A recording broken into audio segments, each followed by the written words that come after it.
గుంటూరు ప్రజలందరికీ నా నమస్కారాలు.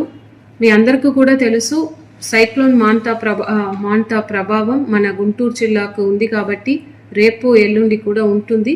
సో దీంట్లో మీరు అందరూ కూడా ఎవరు కూడా బయటకి రాకండి, ఇంటిలోనే ఉండండి. మీకు కావాల్సిన అత్యవసర వస్తువులు అరేంజ్ చేసుకోండి. మీ కూరగాయలు, fruits, essential medicines, other food items, milk, bread ఇవి అన్నీ కూడా ముందే స్టాక్ చేసి పెట్టుకోండి. ఇంటిలోనే ఉండండి.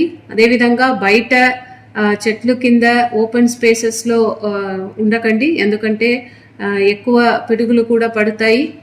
సో సేఫ్గా ఇంటిలోనే మీరు ఉండాలని కోరుతున్నాను. అదేవిధంగా గాలి కూడా చాలా వేగంగా వీచే అవకాశం ఉంది కాబట్టి మీ ఇంటి దగ్గర ఏదైనా షీట్స్, డ్రమ్స్, హోర్డింగ్స్ ఉంటే కూడా ముందుగానే తీసేసేయండి. ఇక్కడ కార్పొరేషన్ నుంచి కూడా, అదేవిధంగా రెవెన్యూ డిపార్ట్మెంట్ నుంచి, పోలీస్ డిపార్ట్మెంట్ నుంచి కూడా మీ ఇంటి పక్కన ఉన్న హోర్డింగ్స్ని రిమూవ్ చేయడానికి వస్తారు. వారు కూడా మీరు సహకరించండి.